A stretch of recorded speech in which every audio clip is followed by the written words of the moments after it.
चोई साहब ने जो जिक्र किया कि इस्लामाबाद के अंदर कोई ऐसी सरगोशियाँ थीं कि कुछ मामलात हम ऐसे कर सकते हैं पेशावर के अंदर कि शायद अपोजिशन के जो लुत्फुर रहमान साहब हैं JUIF के उनको नॉमिनेट करके उनका इलेक्शन बहसीत चीफ मिनिस्टर KP हम करवा सकते हैं। कल रात को एक मुलाकात होती है, एहसन इकबाल साहब एक डेलीगेशन को लेके PMLN के जाते हैं, मौलाना फजल रहमान साहब से मुलाकात होती है। अगर हम फुटेज दिखा सकें, मुलाकात के बाद एक इलामिया आता है और तमाम जो अपोजिशन की जमातें हैं वो रिजेक्ट करती हैं चीफ मिनिस्टर सुहेल अफरीदी साहब के इलेक्शन को। वो कहते हैं कि गैर आइनी गैर कानूनी हुआ है। और आज सुबह ये लोग पहुंच जाते हैं पेशावर हाई कोर्ट एक पिटिशन लेके। वो पिटिशन कल सुनी जाएगी। अब उस पिटिशन का स्टेटस क्या रहेगा, आज पेशावर हाई कोर्ट के स्टेटस के बाद ये जो फैसला आ गया उसके बाद उसका क्या स्टेटस होगा, ये तो ज़ाहिर कल पता चलेगा। लेकिन कुछ हुआ। डिप्टी ब्यूरो चीफ साहब फारूक मलिक साहब हमारे साथ मौजूद हैं, उनसे जानते हैं कि क्या ऑफर किया पाकिस्तान मुस्लिम लीग नून ने मौलाना फजल रहमान साहब को कि फिर रात को उन्होंने ये सारा मामला जो है बिल्कुल उसको रद्द कर दिया। हालांकि मलिक साहब इनके कामरान मुर्तज़ा साहब ने कल एक TV प्रोग्राम में ये कह दिया था कि ये बिल्कुल जायज़ है। वो शॉर्ट आपको सुनवाते हैं। पहले कामरान साहब सेनेटर हैं, लॉयर हैं, कॉन्स्टिट्यूशनल एक्सपर्ट्स हैं, उन्होंने भी ये कह दिया था कि ये जो इलेक्शन हुआ ठीक हो गया। नहीं जी, अब जैसे मिल गया तो उसका मतलब ये होता है कि अब उसके बाद वो इसको स्क्रूटनी करने का ये मतलब कि रिजेक्शन करने का फिर उनके पास इख्तियार नहीं है ना।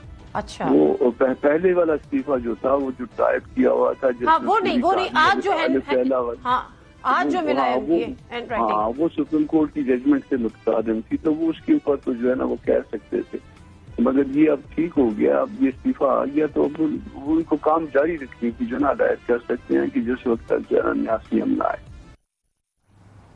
जी मलिक साहब, ये क्या PMLN वालों ने ऑफर किया था कि मौलाना साहब राजी हो गए? देखिए खावर साहब, जब ये इलेक्शन होने जा रहा था तो कागजात नामजदगी जब जमा हुए थे तो अपोजिशन के 4 उम्मीदवारों ने वहां पे कागजात नामजदगी जमा कराए थे। मीटिंग तो होती रही थी, लेकिन कल ये कोशिश की गई आखिरी वक्त में कि जमीयत उलमा इस्लाम के सरबराह मौलाना फजल रहमान के साथ भी मीटिंग हुई नून लीग की।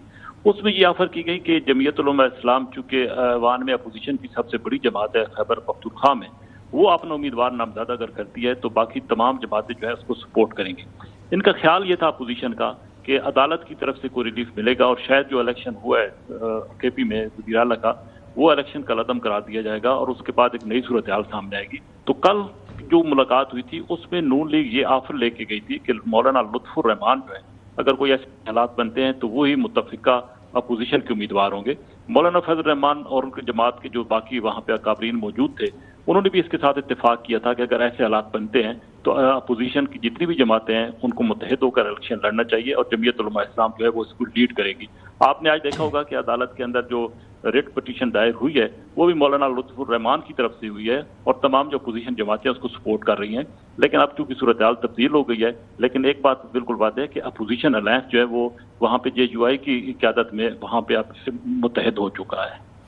चौधरी गुलाम हुसैन साहब, पहले मैं हसन ये जरूरत थी वैसे जब 90 लोग हो गए तो फिर नहीं, वो तो इंतखाब को कल अदम करार देना चाह रहे हैं। वो कहते हैं जो शेड्यूल अनाउंस हुआ है वो तो पहले इस्तीफे के बाद हुआ है और हैंड रिटन वाला दूसरा वाला है, तो कानूनी एक पेचीदगी तो है जिसको अगर वो कोर्ट चाहे तो इस इलेक्शन को ही नल एंड वाइड करार दे सकती है। दोबारा हो जाएगा जी हाँ, फिर दोबारा इलेक्शन कराना पड़ेगा, वो प्रोसेस से गुजरना पड़ेगा। वो तो ये है, तो ओपोजिशन तो ये उनका राइट है। वैसे मैं वो ये बताऊं कि जो देखिए पहला उनका इस्तीफा है वो हैंड रिटन नहीं है। कॉन्स्टिट्यूशन कहता है हैंड रिटन हो।